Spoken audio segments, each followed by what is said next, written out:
1983년 나훈아는 두 번째 이혼 후 불과 1년 만에 후배 여가수 정수경과의 사이에서 아들을 낳아 큰 충격을 주었습니다.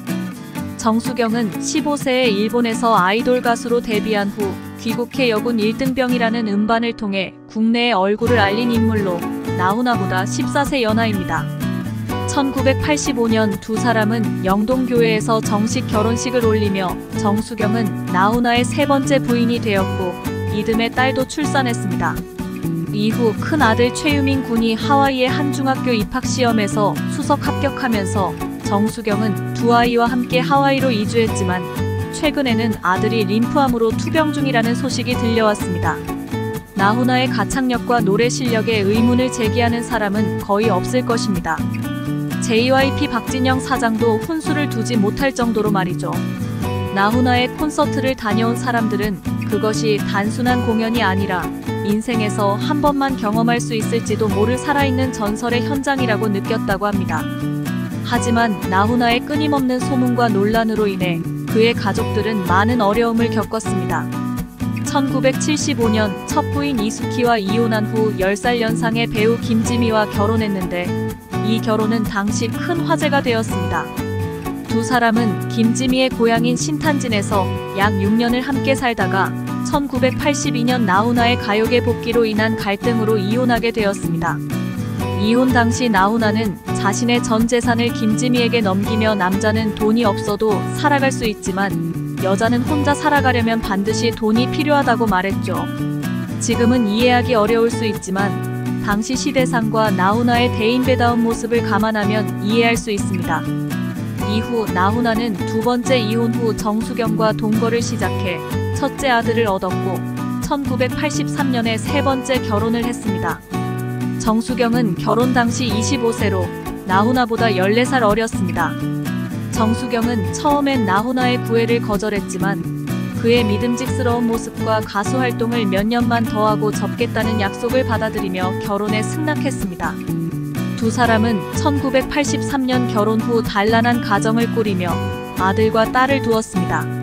아들은 1983년생, 딸은 1988년생으로 결혼 10년째인 1993년에는 자녀들을 미국에서 교육시키기 위해 하와이로 이주했습니다. 나훈아는 하와이로 거처를 옮긴 후에도 한국에서 활동하면서 1년에 10번 넘게 하와이를 방문해 가족들과 시간을 보냈습니다.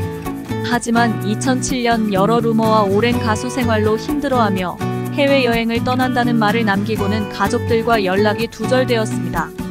2008년 정수경은 나훈아와의 연락이 닿지 않아 이혼을 신청했고 이후 2년을 더 기다리다 미국에서 이혼을 신청하게 되었습니다.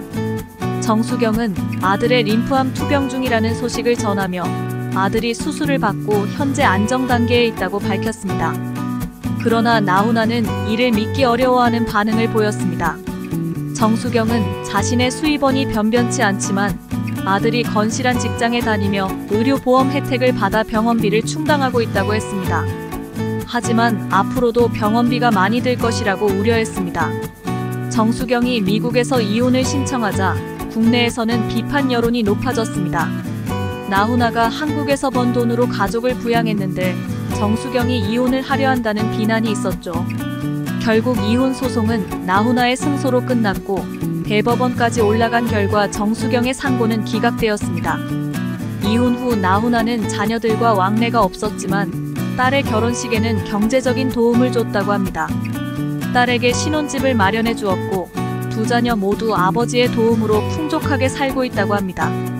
나훈아는 2018년 남북평화협력기원 남측예술단 평양 공연 때 김정은이 나훈아의 참석을 요구했으나 나훈아는 스케줄 문제로 참석하지 않았습니다.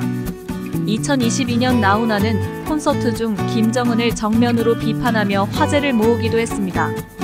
북한에 가서 김정은에게 인사하는 조용필의 모습과 비교되며 많은 이야기가 오갔습니다. 2008년 나훈아는 김혜수와 김선아를 보호하기 위해 공식 기자회견을 열었습니다.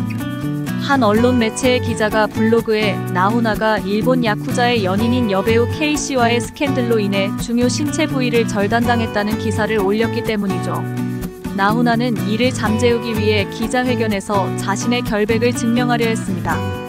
그는 기자회견장에서 자신의 결백을 입증하기 위해 단상에 올라가 바지 벨트를 풀며 5분간 보여주면 믿겠느냐고 외쳤습니다.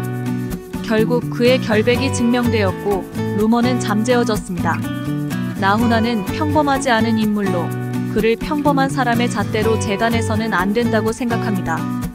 그의 장점과 단점을 모두 이해하며 바라보는 것이 중요할 것입니다. 내용이 마음에 드셨다면 구독과 좋아요, 알람 설정까지 부탁드립니다.